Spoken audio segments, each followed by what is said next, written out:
Good evening, everyone. See, we're getting into the flow. I love it. So, students, you know I canceled office hours today because I was a little under the weather. I apologize. I promise to not be under the weather next week for office hours.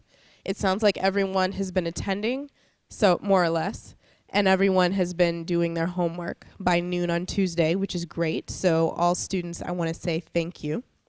Students, if you could please take out your clickers.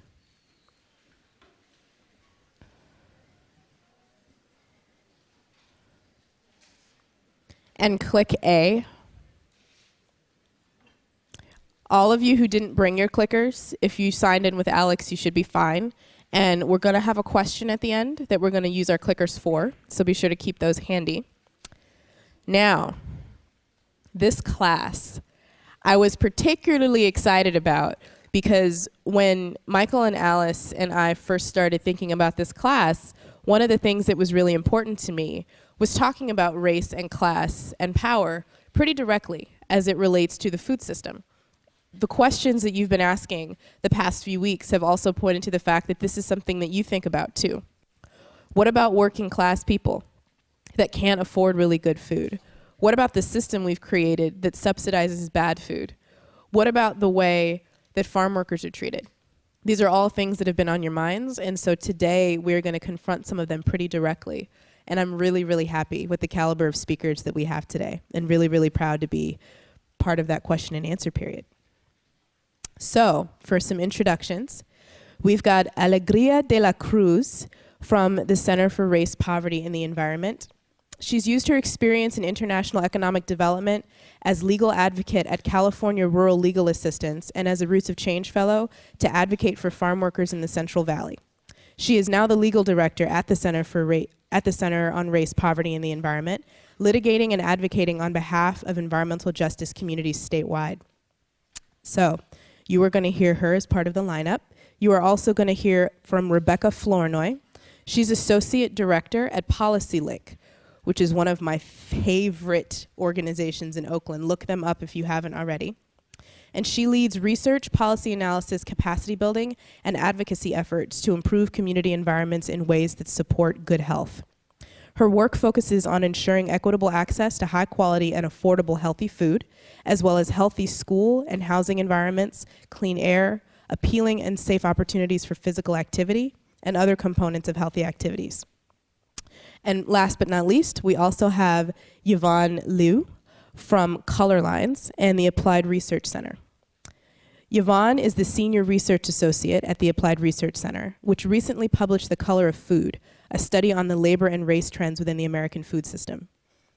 So students, how many of you have read The Color of Food? Trick question, that was part of your reading this week. So I saw all of you that didn't raise your hands, and I will personally be speaking to you after the course. But Yvonne has had much experience in policy analysis and research in the areas of healthcare, education, and urban planning.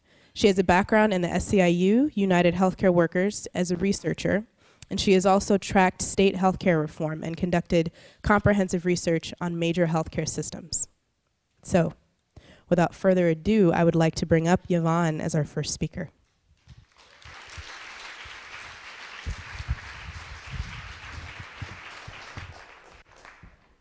Thank you, Nikki.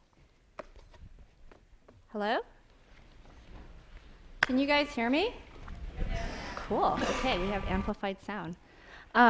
So I want to say thank you so much to Nikki and to Michael for inviting me to come and speak here. I'm really excited to share some of the work that we've been doing around ensuring rights for workers in the food chain. And it's super exciting to see all the people that did raise their hand who read our report. So I'm glad that this stuff is getting out there. So I'm going to talk about that report and some of the work that we've been doing in particular with advocates who have been fighting for workers' rights, for workers in the food system.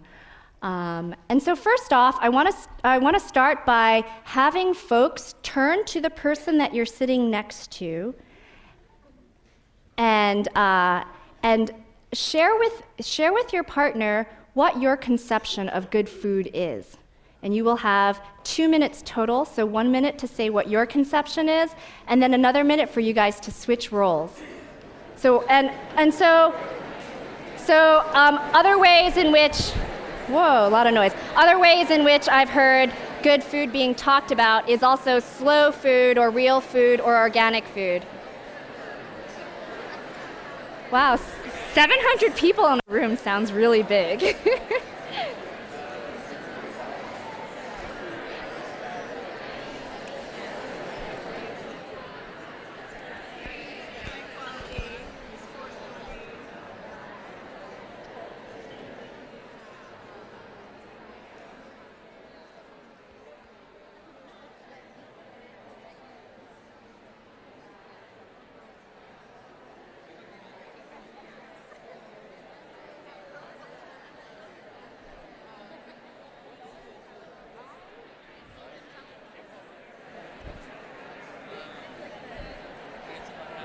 There's seats here.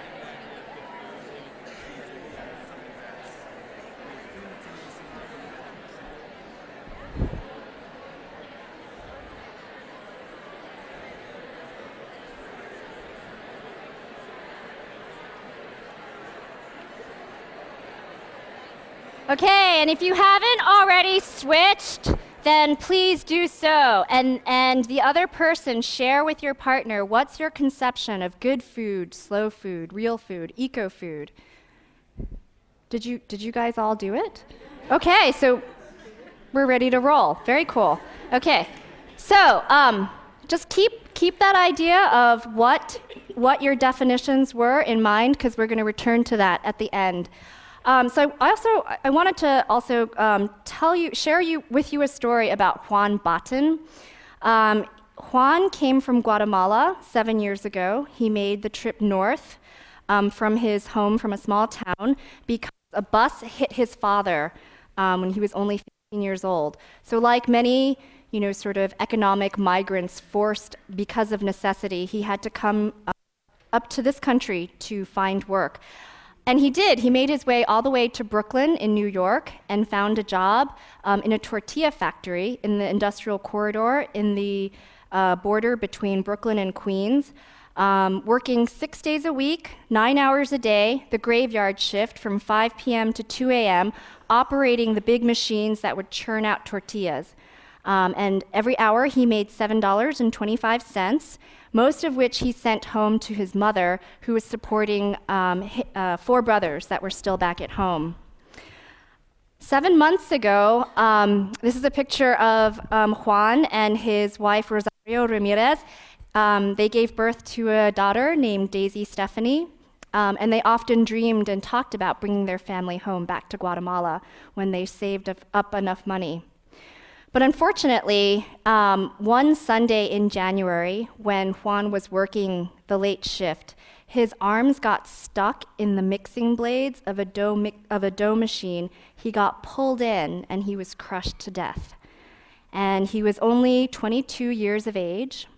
And as a result of his death, the Office of Safety and Health Administration and the State Department of Labor did an investigation to see what working conditions were like. Prior to that, that factory had never been inspected. And they found some irregularities. They found that workers weren't being given adequate training to use these machines. They weren't being given breaks, throughout their, 9-hour shifts. And they didn't have any health benefits. So if they were working and if they were sick, there was no way for them to seek medical attention as well. So they did shut down the factory, but it leaves a lot of questions in terms of what the conditions are for many workers in the food chain. And unfortunately, the situation that Juan and his colleagues at the tortilla factory is not unusual. There's about 20 million workers in the food chain currently. Most of them are people of color, and most of them suffer from earning low wages and working in very hazardous working conditions. And this runs the gamut from, farm workers in the fields who aren't given breaks to drink water and suffer from heat exhaustion, oftentimes to the point of death, to meat processors that are constantly working with sharp and heavy and dangerous machinery, to grocery store workers and restaurant servers that don't have paid sick days and often work when they're sick.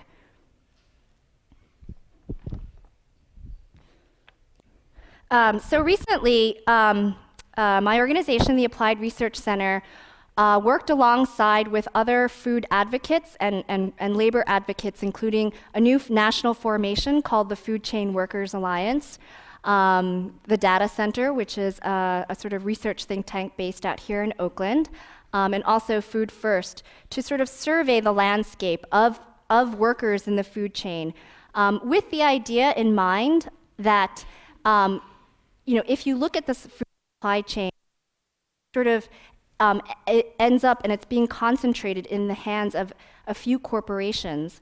And therefore, those are good, easy targets that as labor organizers, you can sort of, create common cause around, regardless of whether you're a farm worker, a meat processor, or a food server.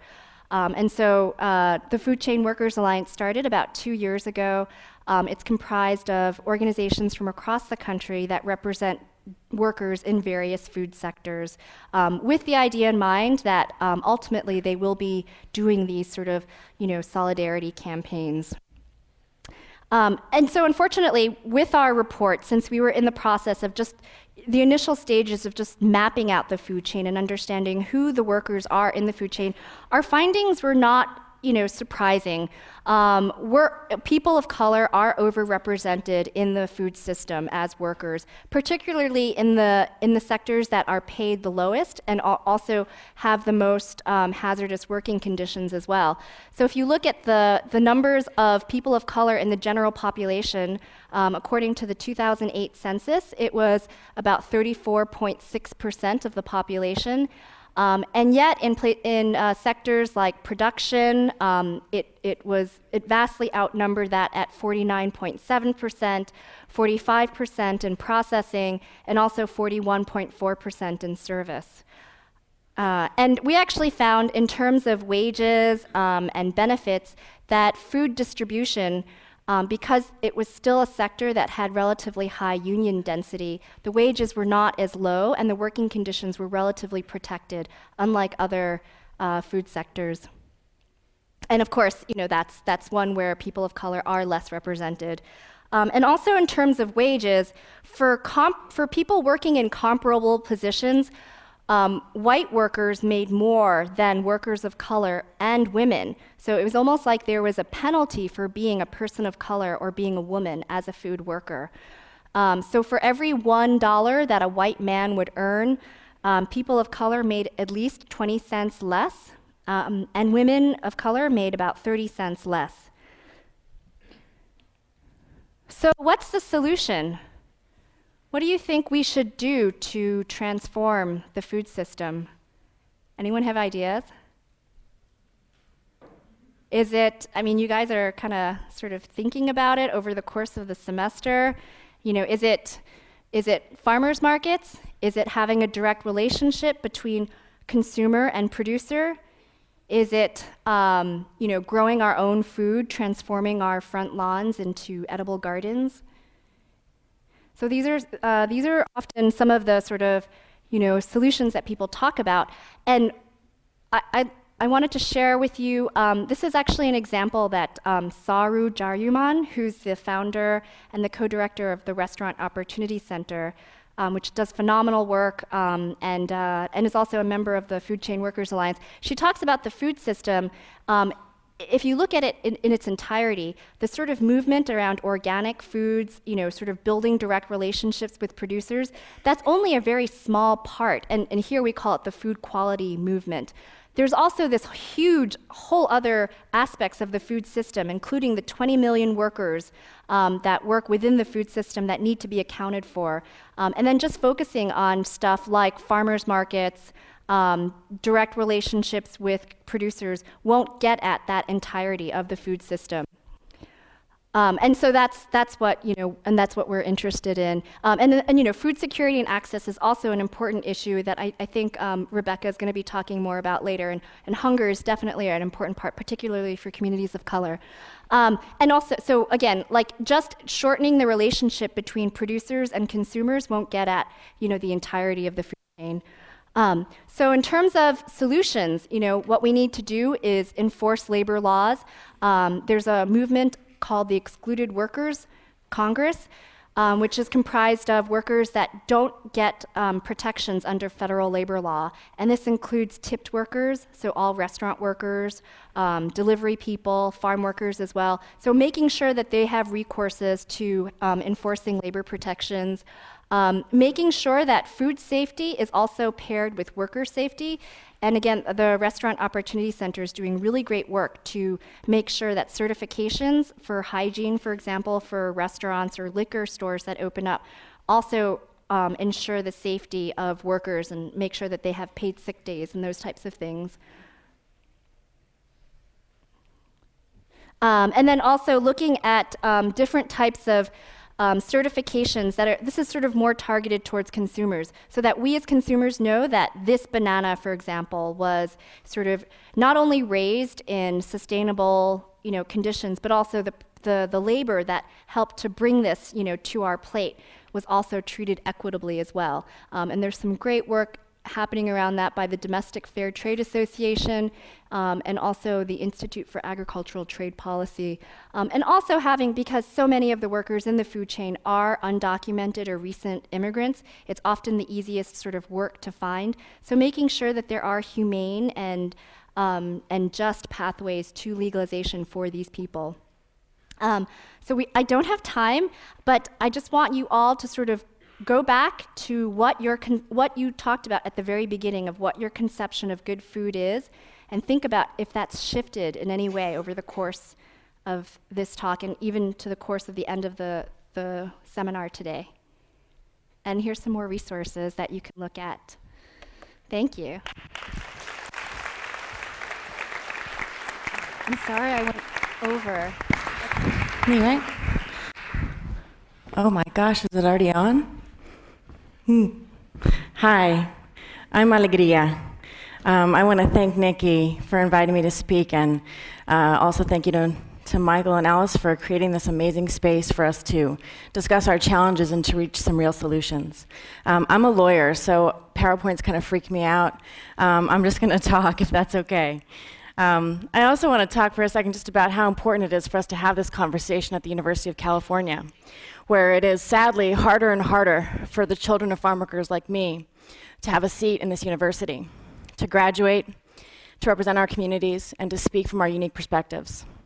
As a proud Berkeley alumni, I want to just applaud the ongoing efforts of student activists to ensure that this education, this public education in the state of California, remain equitable and accessible to everybody.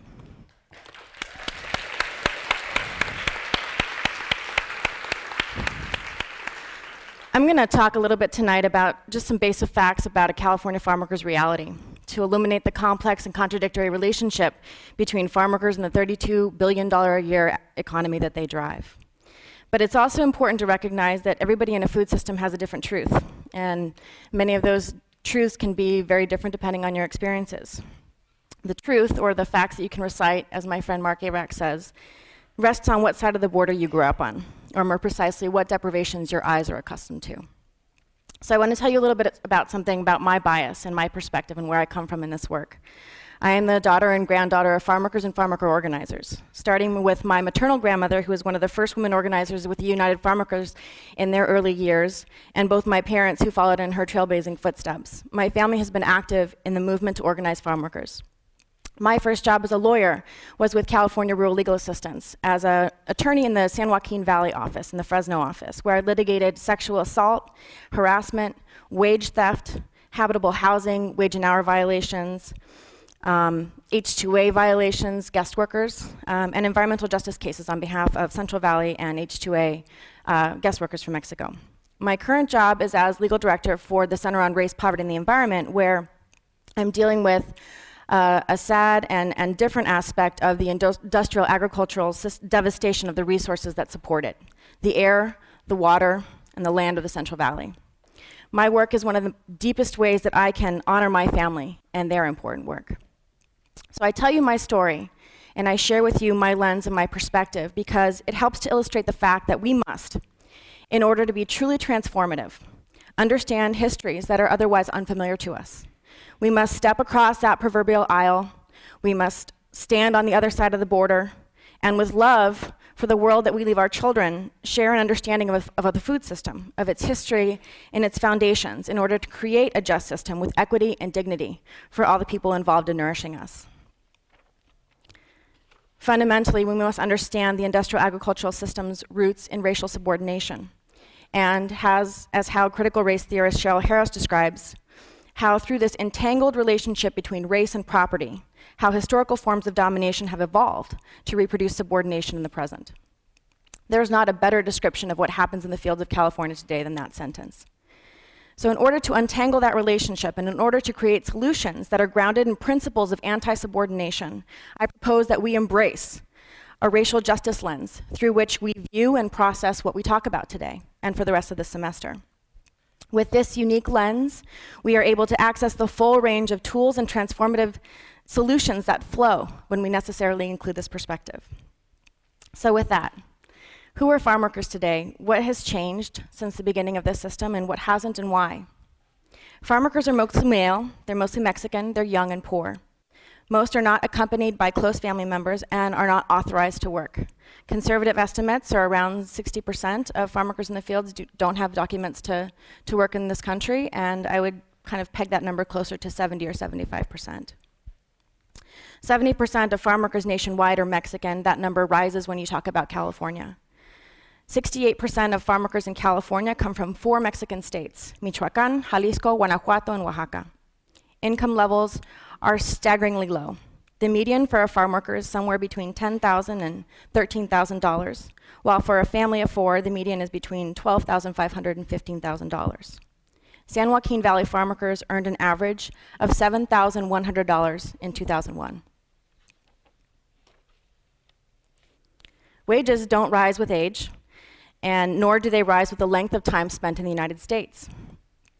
In fact, a recent study showed that indigenous farm workers who have been in the country for 5 years, wages actually appear to stagnate, reflecting the fact that generally, experience is not rewarded with significantly higher wages in California's fields.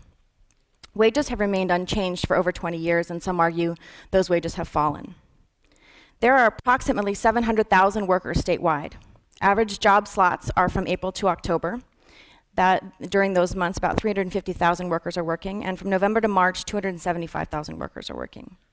My good friend Hines recently completed a fabulous study that documents the experiences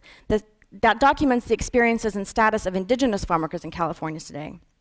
These farm workers are coming from the Mexican states of Guanajuato, of Oaxaca, Guerrero, and because they experience severe amounts of discrimination in Mexico, when they come to the United States, those experiences don't change very much. In fact, they worsen.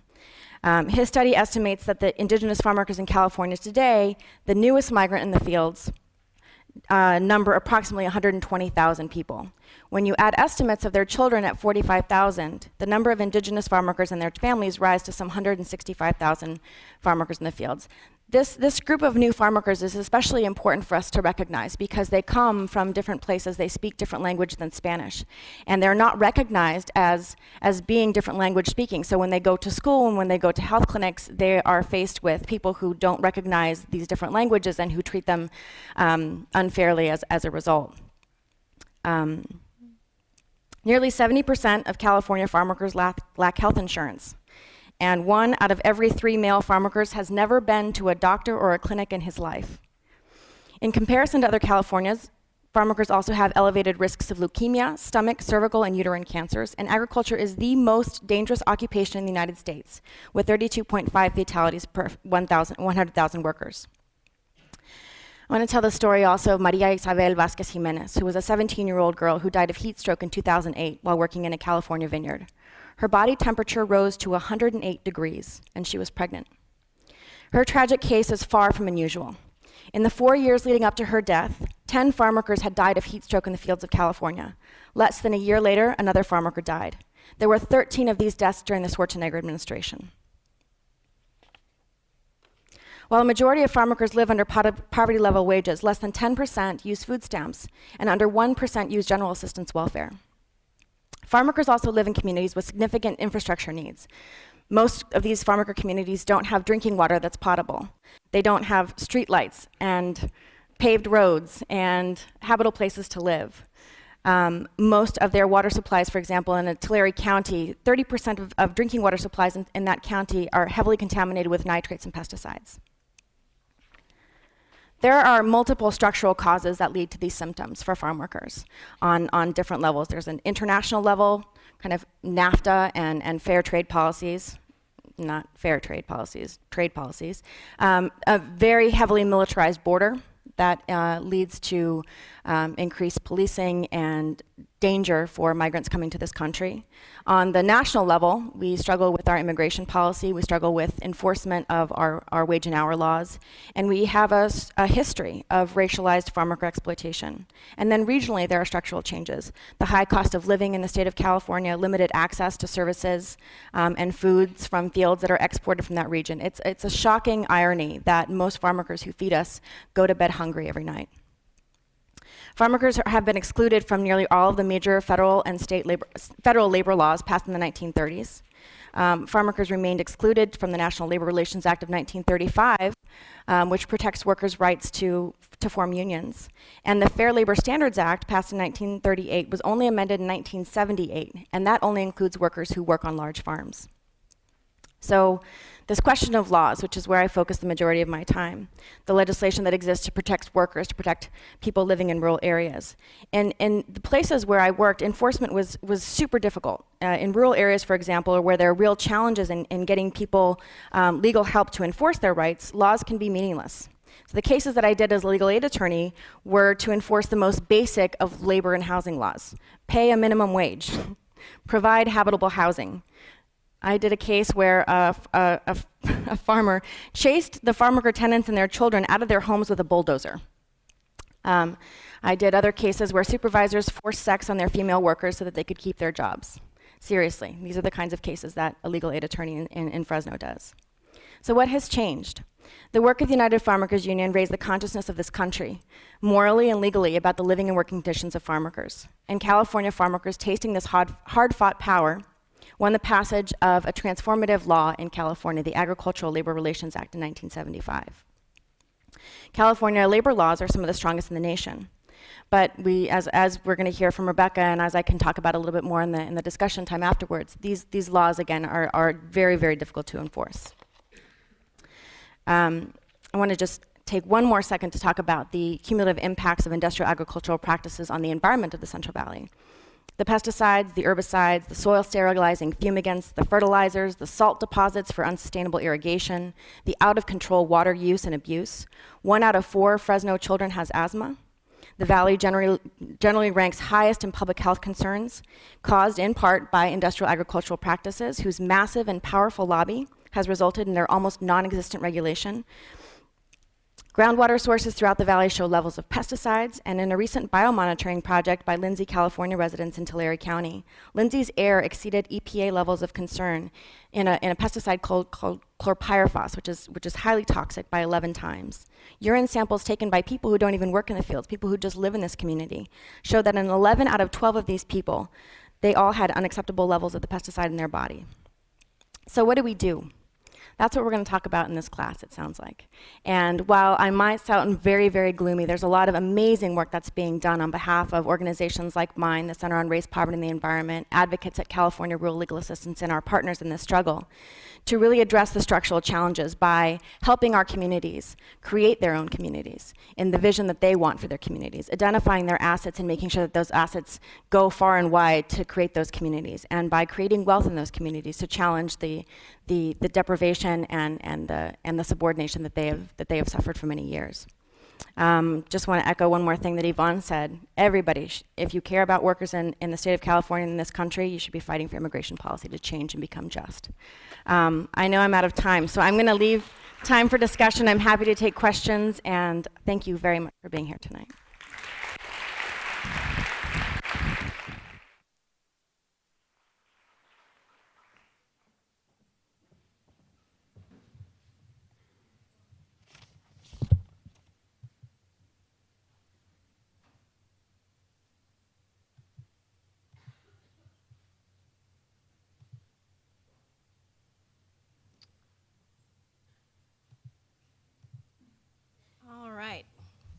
I'm so happy to be here with all of you today. Thanks also to Nikki and Alice and Michael for inviting me to present to you. And I'm going to be focusing now our conversation on the issue of access to healthy food.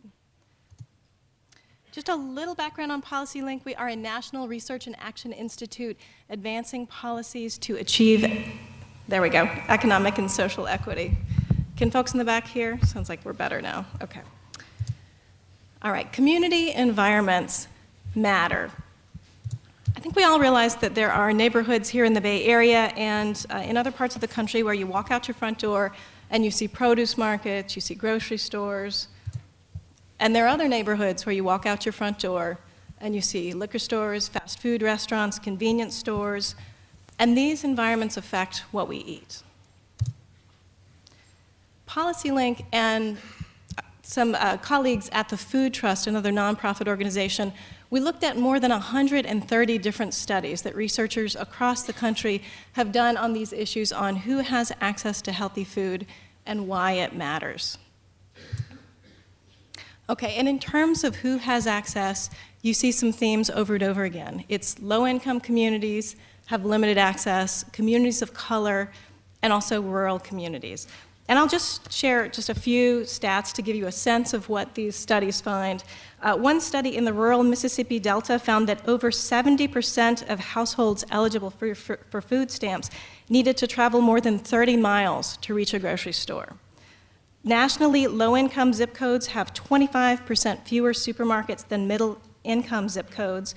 Predominantly black communities have half the number of supermarkets compared to predominantly white zip codes, and predominantly Latino neighborhoods have about a third as many. And I thought I would show this map just to kind of illustrate this issue. So this is a map of Louisville, Kentucky. And what you see here is these areas in blue are areas with limited access to healthy food. And the darkest green areas here are predominantly African American neighborhoods. And what you see is that when you actually do the analysis, Louisville, Kentucky is only 19% African American overall, but the areas with limited access to healthy food are 68% African American. All right, and many, many researchers have been looking for years now on this issue of why it matters. And study after study is finding that when people have better access to healthy food, they tend to make better choices about their diets, and you tend to see lower rates of obesity and diabetes. And I'll actually illustrate this with a series of maps from New York City.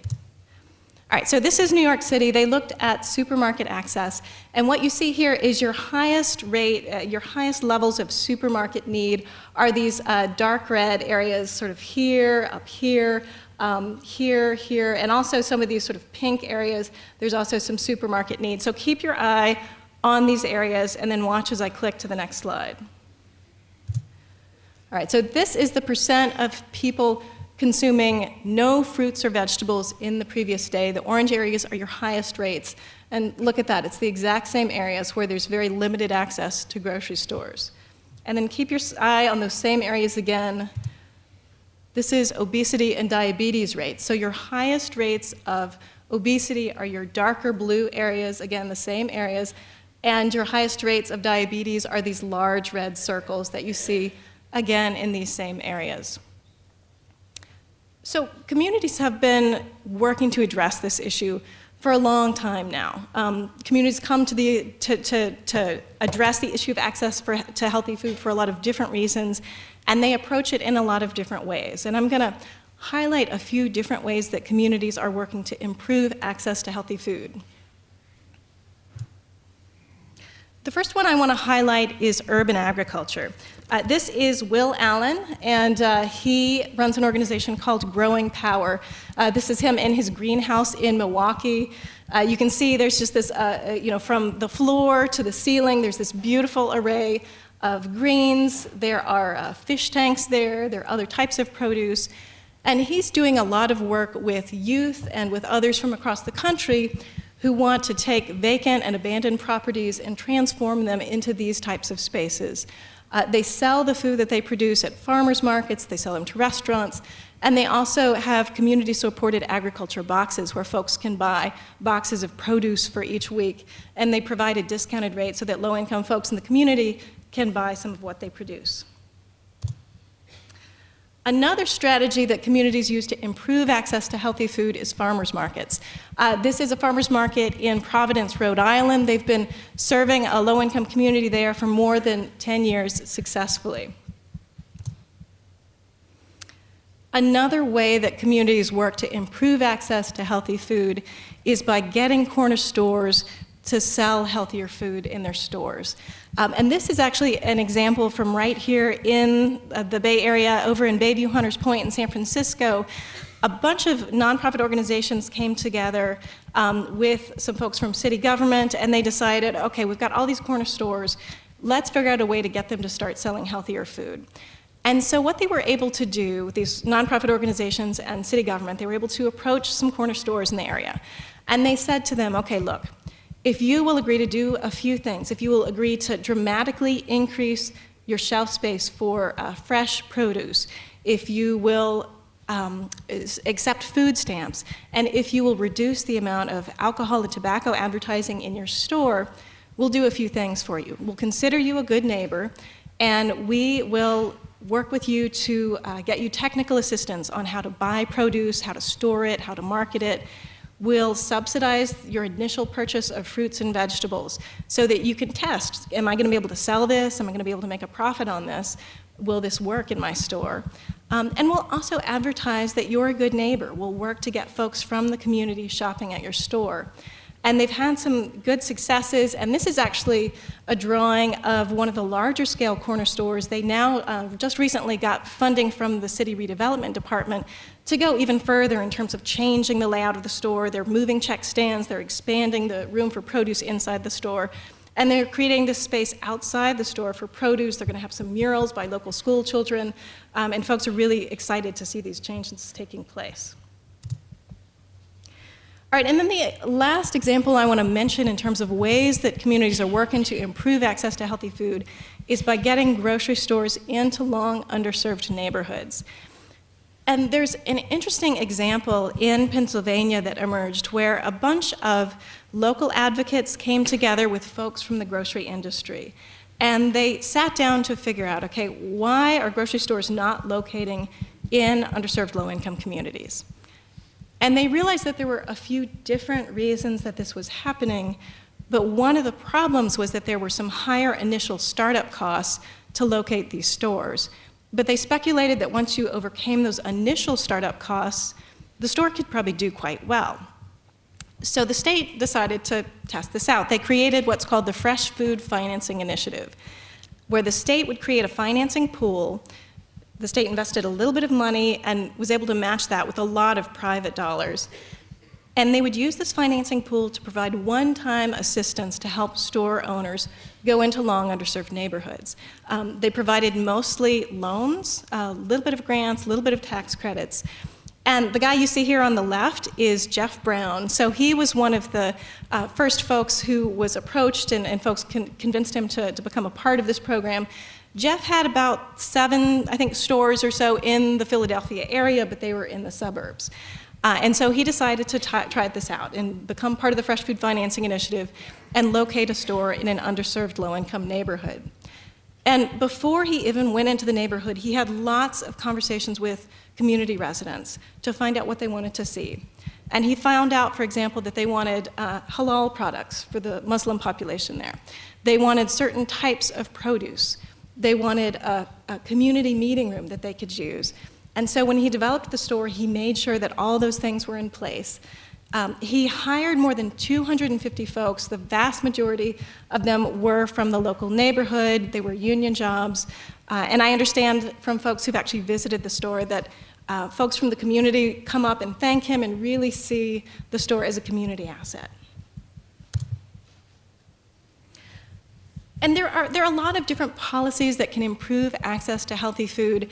I think the Fresh Food Financing Initiative is one of the most promising ones for a couple of reasons. One is that there's a lot of flexibility. The Fresh Food Financing Initiative has supported grocery stores, but it has also supported farmers markets, cooperatives, an urban agriculture project. It's supported networks of corner stores, so it can support a lot of different ways of improving access to healthy food. And they have some really impressive results. So what you see here is the project started in 2004, and they have developed 88 new or improved stores and other food retailers, and these are sometimes in communities that have not had a store in 20 years in some cases. The state was able to, with their $30 million investment, build projects that cost $194 million. So they were able to attract a tremendous amount of private investment to make these happen. There are 400,000 people with increased access to healthy food, and 5,000 jobs have been created or retained. Okay, so Policy Link has been doing a lot of work with partners at the Food Trust and at the Reinvestment Fund to figure out a way to take the Pennsylvania Fresh Food Financing Initiative and scale that up to the national level so that more communities can benefit. And we are really excited that President Obama and leaders in Congress have really stepped up and created a healthy food financing initiative. $45 million went out this year. And right now, Congress is figuring out what to do about the 2012 budget. So this link that you see on the top, you can go to this link on our website and email your legislators and let them know what you think of these issues. And also, there is a bill in California, Assembly Bill 581, that is focused on looking at California and the issues of access to healthy food that sort of complements the national work. And that bill is sitting on the governor's desk, just landed there, and the governor's figuring out whether to sign it or veto it. I'm not going to go into detail about this because you can find a lot more information on our website, but I do want to encourage you. It's an ideal time to take action and would love to have you all involved. All right, I'll mention also that we have lots of resources on our website. I encourage you to check out some of the different reports and resources we have there. And then I also just can't resist the opportunity to do a quick plug. We've got a huge meeting, thousands of people that's happening in Detroit, focused on equity. Equity advocates from across the nation coming together to learn from one another, to share, to network. It's November 8th through 11th in Detroit, and we would love to have whoever here is able to join us, we'd love to have you there with us. And with that, I am going to go ahead and stop, and we'll shift into the question and answer period.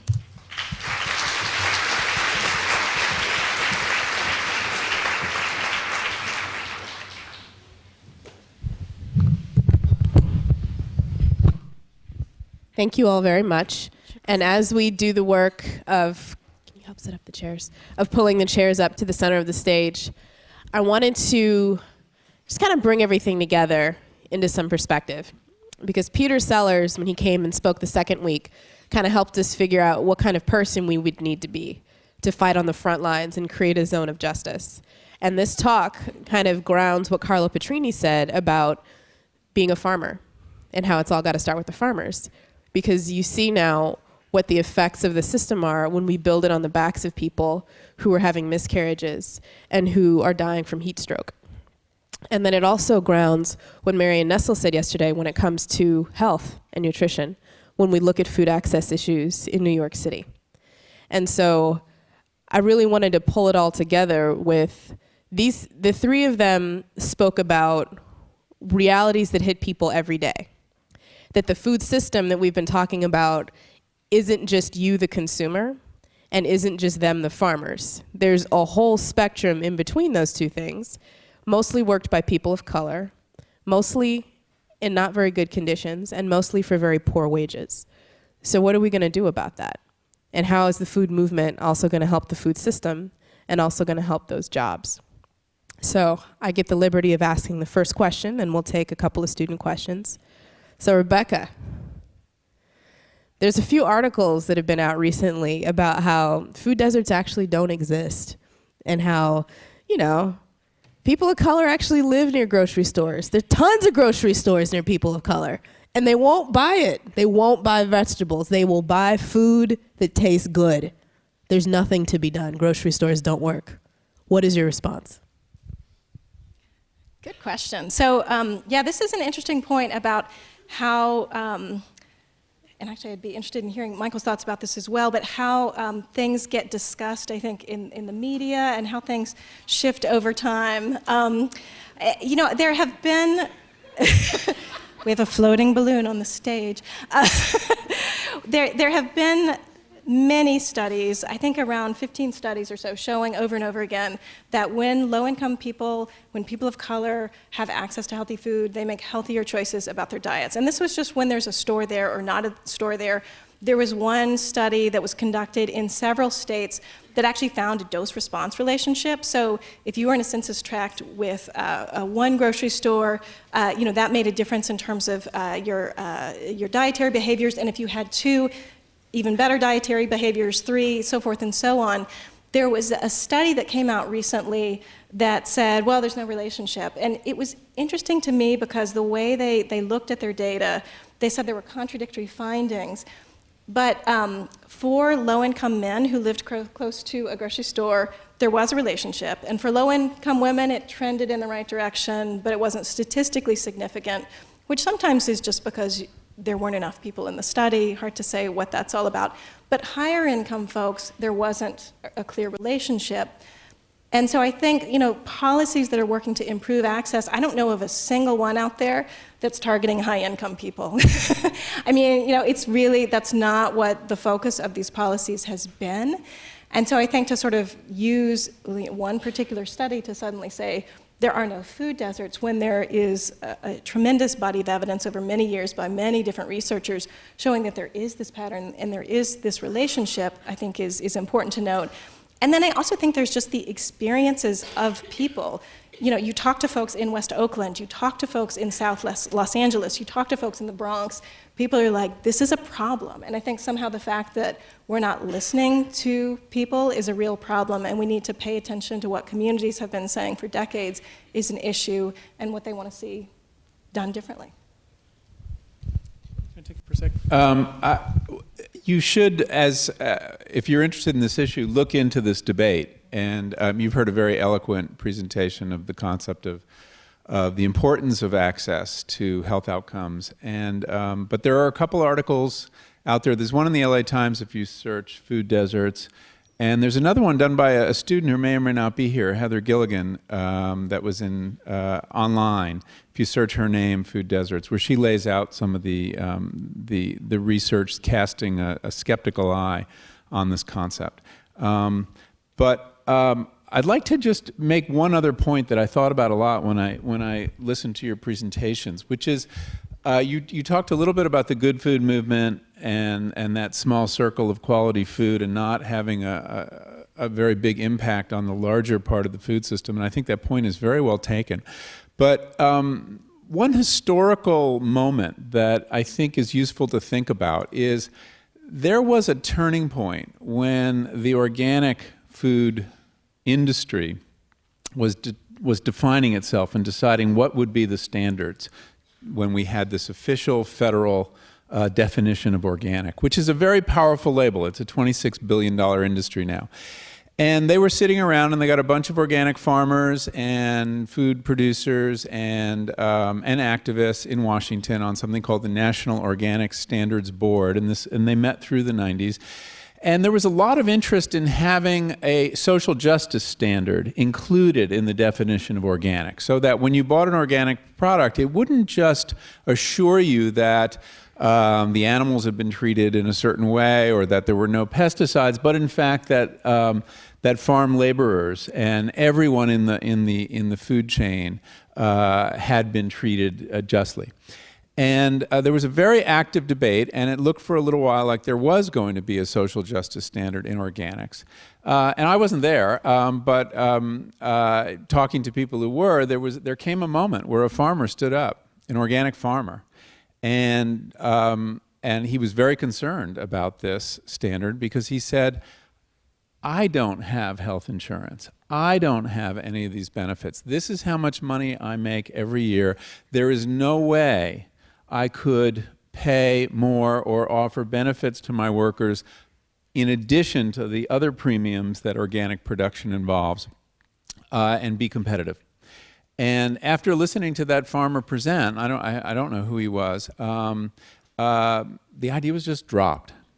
And it's a very unfortunate thing that it was dropped, because I think it would have made a difference had it been embraced. But on the other hand, as you've heard, as it is, organic food is too expensive for lots of people.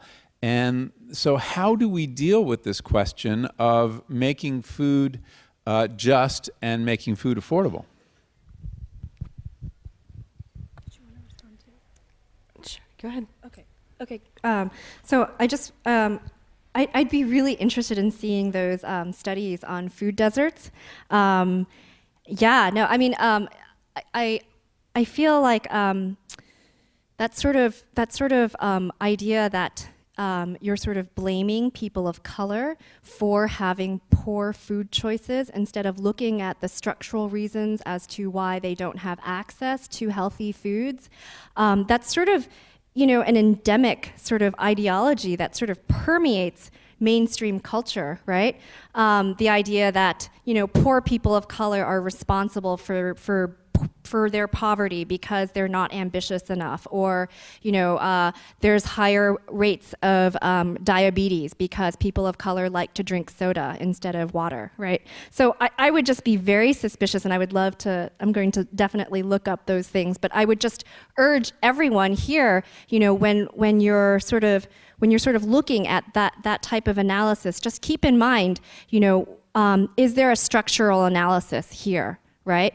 Like, are we only looking at blaming the individual, so to speak, right? Or are we looking at larger structural or institutional causes that could shape why there are certain outcomes? And then secondly, in terms of the food quality being a small piece of the pie, I should have sort of elaborated on that more. That's just to say that there's a very few number of people that can actually partake in purchasing organic foods. It's a very privileged, sort of middle-class white group of people that can afford to buy organic vegetables at the farmer's market and so on and so forth, or have the time to do that as well. And so, as part of the food justice movement that is looking at, labor rights as well, and looking at, transforming who owns the sort of means of production, so to speak, to create conditions of food sovereignty. It's about transforming, so that everyone can have access to those organic foods. I think on that, none of us would disagree with that, right? And I feel like, I think in many cases, in that specific story that you had about the farmer raising the objections to having social justice standards, it's often the fact that small family farmers are really kind of screwed, so to speak, with this industrial agricultural system that we have. I've been working and talking with farm worker advocates in Vermont, who are working mainly with migrant farm workers from Mexico and Guatemala for small dairy farms in Vermont, and these farmers are mostly really struggling very hard because the dairy industry has been totally devastated if you're not a large corporate producer, because there's no more subsidies, there's no more price controls for milk, and so on and so forth. So I think that's why the work that the food chain workers is doing is really interesting, because they are studying the supply chain to see what larger entities can be targeted. Because ultimately, if we take the example of Vermont, most of those small family farmers sell to this larger cheese company, which is a large multinational corporation. So is that a person that we can approach to demand, higher purchasing prices for the milk that gets sold? I was just I've got my Madonna headset on, so I'm cool.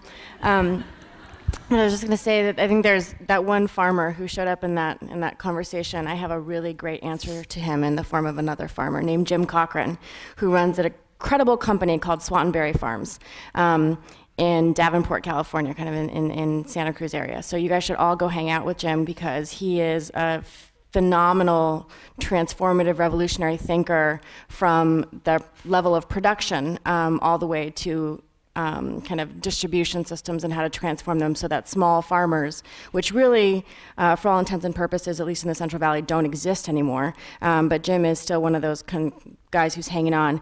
Jim has a union. He is one of the first farmers in the United States to create an employee stock option plan in his workers, so his workers actually own his company. They have benefits, and I'd love to get Jim in a conversation with that naysayer who resulted in what I think is a shamefully poor standard for organic consumers. So everybody go talk to Jim. And then secondly, I think, why this, again, kind of just following up, why this race justice lens, why this, kind of structural analysis is so important in this food conversation is for exactly the reasons that it allows people to make, quick and simple and ultimately really stupid claims about what's wrong with our food system and who's at fault for those challenges. And so I again just urge everybody to kind of put a different set of glasses on when you're thinking about these questions, because with those glasses comes a whole another set of realities and solutions that are open to us. Just want to add one thing to your good comments.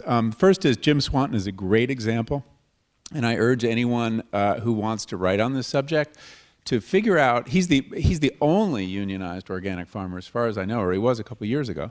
How does he make it work? Yep. I think that's a really interesting question. And why is there only one is another very interesting question. On the food access question, I'm agnostic on this. I don't know enough about it, but I do think it's unfair to suggest that people who raise questions about food access are blaming the victim. Some of the analyses I've read actually are very structural, and they point to the fact that access may be necessary but is not sufficient, and that there are many reasons people make food choices. A big one is, you could make bad food choices in a supermarket, and indeed there are 20% of the obese are white. So it isn't entirely about access. According to this research, it's about price. And once you get into the food market, let's say you have a food market and you have, some research has been done at the University of Washington, if you have $1 to spend in that supermarket, or you're on food stamps, say, you can get a lot more calories on the processed food aisles than you can with that beautiful fresh produce that we saw.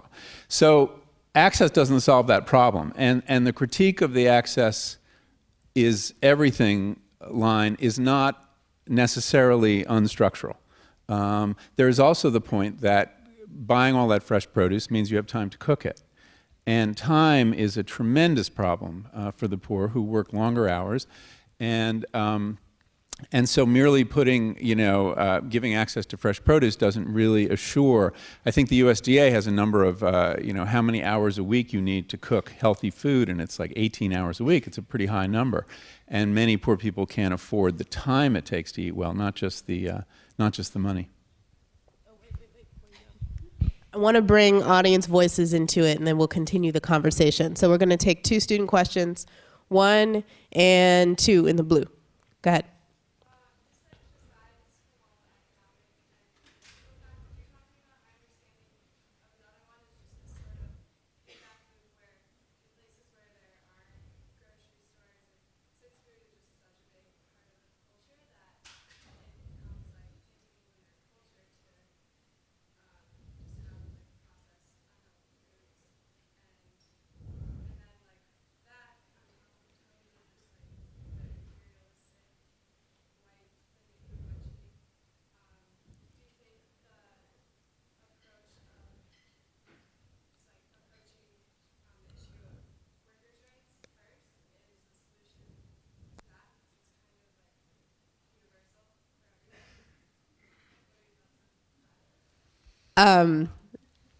So what you're saying is that it has become embedded culturally for some people to eat highly processed foods. And if you're tackling something as large as culture, how do you approach it? Is farm workers a way to approach it? Okay, totally. Go ahead.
Got it. Okay. So considering that there's the issue of, is it just access? There's the issue of, do we bring grocery stores in? How creative can healthy food financing initiatives be? And what are some creative solutions that people are finding to tackling all of the problems at the same time? Whew. All right. I'm going to take that first one and give another plug for People's Grocery because I work there. And it's not just People's Grocery. It's actually a lot of, if you're a group on the ground in these communities, I haven't found any grassroots group that doesn't have a really complex and sophisticated understanding of all of the factors that cause food insecurity. Because it's not just about access, it's about price as well. It's about culture, because food insecurities aren't just low-income people of color in urban neighborhoods, to be clear. My little brother is a corpsman in the Navy in Jacksonville, Florida. And when I went to visit him and had conversations with white people there about food and food access and eating vegetables, they looked at me like I was out of my mind. There is a deep cultural attachment that many people in this country have to foods that, Arby's, to foods that you recognize, to foods that make you feel good. And it's a really, really complex argument that I would encourage anyone to really look at. And so if you are a group on the ground like People's Grocery, People's Community Markets split off from us because as a market, it knew that it needed a nonprofit arm to actually talk to people, that dropping a grocery store in the middle of a community wasn't enough. We needed to be talking to people about what kind of foods do you like? What foods are from your cultural heritage that you would like to know how to cook a little more healthily? What foods would you like to reclaim from your cultural heritage? What should they sell? Do you want to throw a party and talk about food? Do you want to have a cooking class so that you know how to cook food really quickly that's healthy? All of these things are necessary to actually have the grocery store work. And so that's what the nonprofit for-profit partnership is supposed to do. And the good thing about healthy food financing, or at least the California FreshWorks Fund, is something that's going to be in California, which is $200 million just for California healthy food financing. And it's not just funding supermarkets. They wanted really inventive ideas for how to actually solve food insecurity. Not just grocery stores. We know this is a complex issue. Come up with something. That's basically what they said. Come up with something, and we will probably fund it. So, wow, there are a lot of different things wrapped into that, so I want to take on a few. I just want to mention, first of all, I think environments really do matter, and there's a guy named Brian Wansick who looks more at individual behavior change, but he's done these really interesting studies about, when people have a really big a bowl of popcorn versus a smaller bowl, how that affects what they do. And so I think if you can extrapolate from how if an individual is affected by their environment, I think we have to assume that we're also affected by the environment in terms of what we see when we walk down the street. And Pallestine Link actually did a study with California Center for Public Health Advocacy and UCLA, where we looked at the mix of sort of healthier vendors, produce markets, grocery stores, relative to the number of corner stores and convenience stores. And you saw that there was this definite relationship, even when you controlled for income, even when you controlled for all these different factors, that it really did matter, your environment really did matter, and that the environments were the worst in low-income communities. So I wanted to mention that. And I do think there's also something about choice. If anybody knows the silver bullet for solving the obesity epidemic, let me know, because I haven't seen it. And I don't think we would claim that improving healthy food access is the thing that's going to solve the problem. I don't envision that at all. But I think there's something morally wrong with expecting people to make healthy choices about their diets, and then it's really hard for them to get to places where they have high-quality, healthy food. There are lots of stories of people who have to take multiple bus rides to get to the grocery store, or who get to the grocery store because they get a ride from a friend or a neighbor, but then in between those trips, produce is perishable, right? You're going to shop at what's easy to access, and if that's corner stores with really crappy options in terms of fruits and vegetables, or no options at all, or fast food restaurants, I think it makes sense that it's going to affect your behavior, and that seems to be the pattern that gets found by a lot of researchers out there. On your question about the Healthy Food Financing Initiative, this is an interesting point where I think there's what we'd like to see, and there's the political reality. And I think there's always, it's important to figure out kind of what do we want to see, and what can we move, and how can we move something and then build from that to something larger. And so I think in part, folks, you could sort of create this vision where you would have lots of different components, and it's always tricky to figure out sort of, particularly when you're trying to find a model that's going to be profitable and that can be tested. I think it's tricky to figure out exactly what that is, and I'm glad Nikki brought up the California FreshWorks Fund. So the California Endowment, which is a big foundation here, and some other foundations have stepped up to put some money out there to kind of create a California version of what's happened in Pennsylvania. And they really are, like Nikki said, they're going to support grocery stores, but they are encouraging folks, be creative, be innovative. What can you come up with? And I think there is something about testing models and figuring out what works and gathering data to prove that it works. The Pennsylvania Fresh Food Financing Initiative, they didn't know it was going to work when they started out, right? They sort of tested it out, and they gathered good data to show it works. And I think because there's that good data and because there's a proven model, it becomes easier to scale it at the national level. But it doesn't mean by any means that it's the only thing that's needed or that it's the only thing that works. I think what happens is sort of what can we move in the short term and how do we expand on that so that we can do even more and build it even further. So good question. Thank you for that. Can I answer? Okay. And then, do you want to go first? I was just going to mention a project that we're doing that's specifically kind of some of this creative stuff that's coming out of farm worker communities. So one of the things that I wanted to just correct from my speech is that in no way do I want the information that I shared with you to kind of say, oh, poor farm workers, they are to be pitied. Because I think one of the things that is so clear to me, both from my family history and from working with these amazing communities, is that farm workers are really proud of their work and they love what they do. And what they don't like is the lack of dignity and respect that they're given in their jobs. And one of the amazing projects that we're doing in kind of the southern San Joaquin Valley in communities like Arvin and Wasco and Shafter and Allensworth is those groups of folks have gotten together and realized that one of the ways that they can do kind of a double whammy, both solve the food insecurity that is so rampant in a lot of these rural valley communities that you have to travel 40 minutes to get to a grocery store to have anything fresh, and then you're working a below minimum wage job for 12 hours a day, is to actually combine those things. And a lot of our communities right now are in the process of developing agricultural co-ops, where they're both creating wealth in their own communities, they're owning something, and they're sustaining their families as a result. And so that's something that I think is really beautiful and that has come out of people really loving their work and really knowing that that they're doing something that nourishes both themselves and their families, and they want to make it last. So I think that's really exciting. We're actually working with the California Endowment to create models that can be kind of recreated throughout rural California. And also want people to take a look at a really cool organization called ALBA, the Agricultural Land-Based Training Association. ALBA has this big chunk of land in the Salinas area, and they are basically taking farm workers and giving them capacity to become business owners. So training them on, Excel spreadsheets and how to plan for, seasonal production as their own farmers. And so we're working with ALBA to kind of partner in some of that capacity building and an empowerment model to bring it into the Central Valley that desperately needs that. So there's some really exciting, beautiful things that are happening where farm workers are super proud of what it is that they're doing and want to make sure that it actually can feed their families.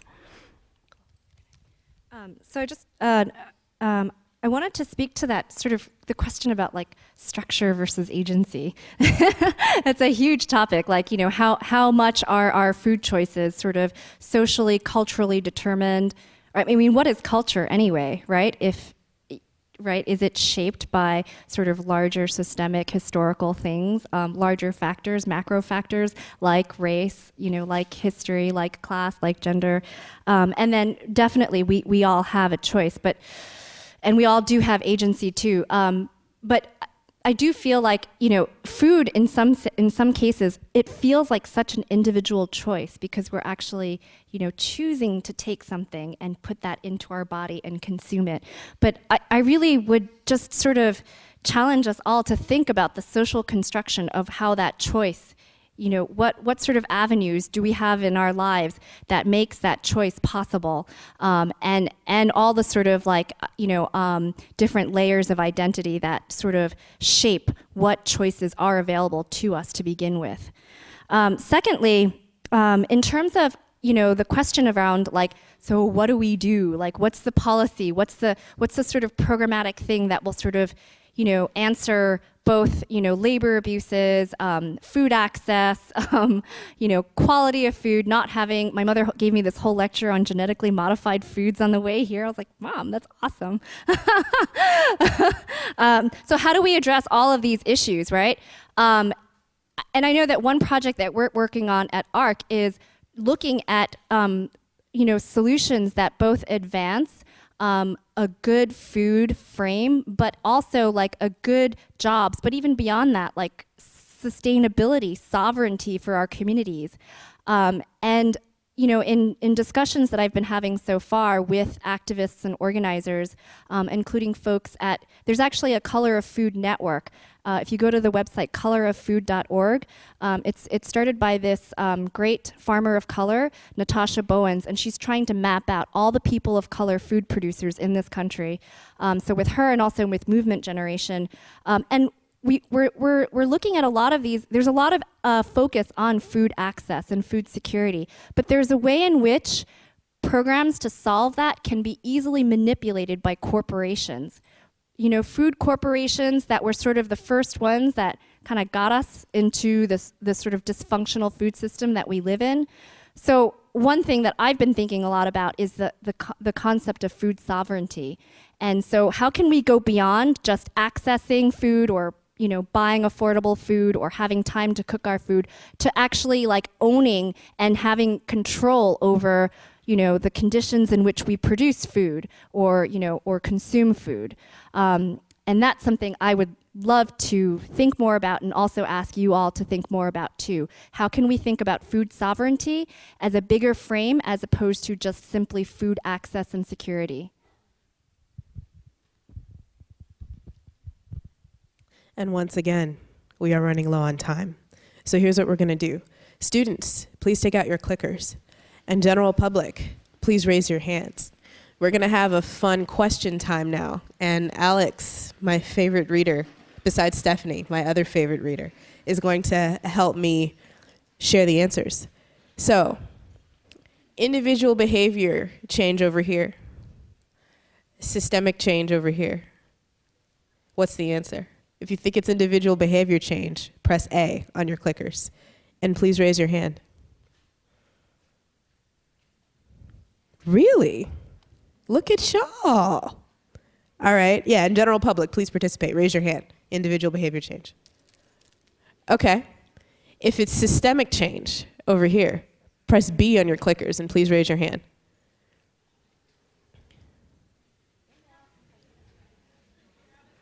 Okay.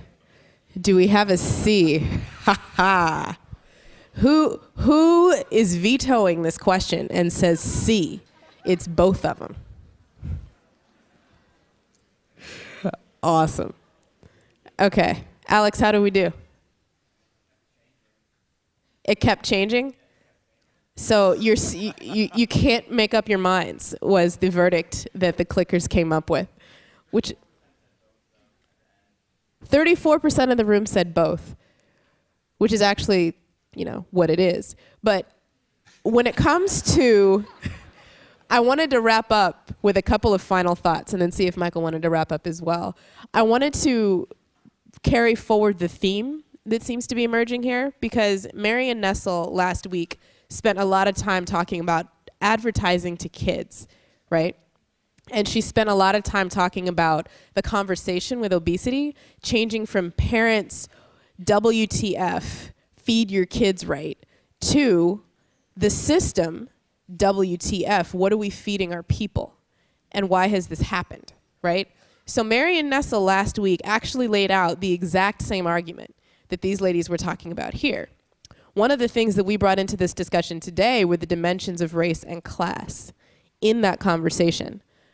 And what that does when you bring in dimensions of race and class, and you talk about farm workers, and you talk about people of color in the food system, because that conversation around the system versus individual behavior change tends to be a lot more charged, even though there are tons of people dealing with obesity all over the country of all shapes, all sizes, all colors. And I would also encourage you to look forward in the syllabus because we're going to have a couple of farm workers from the Coalition of Immokalee Workers come and speak to us themselves so that you can hear from their perspective how they deal with things. And so with that, I wanted to see if Michael had any final thoughts. I think you said it pretty well. I think that this issue of food sovereignty that was raised is an unfamiliar one to a lot of you, and it's one we need to talk about, and we will.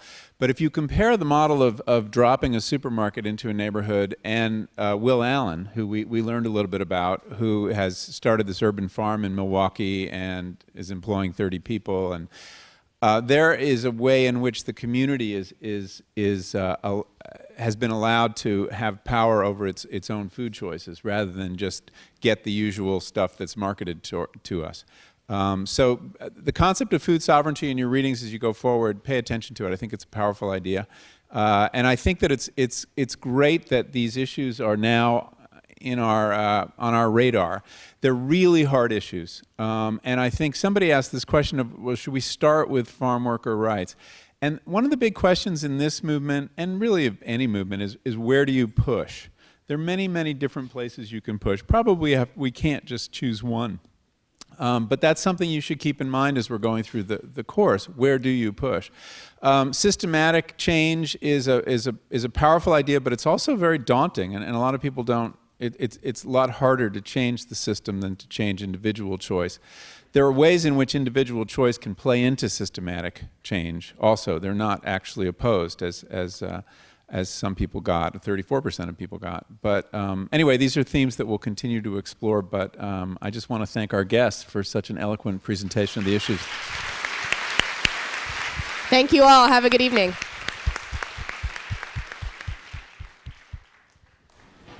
So in the farm worker movement, we never clap like that. Can we just end a clap differently? Does anybody know the farm worker clap? It starts with one little person at a time. And when one little person at a time joins with another little person at a time, it comes something so crazy and wonderful, and it's great.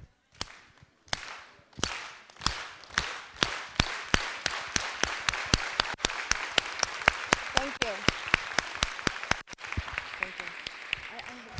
Thank you.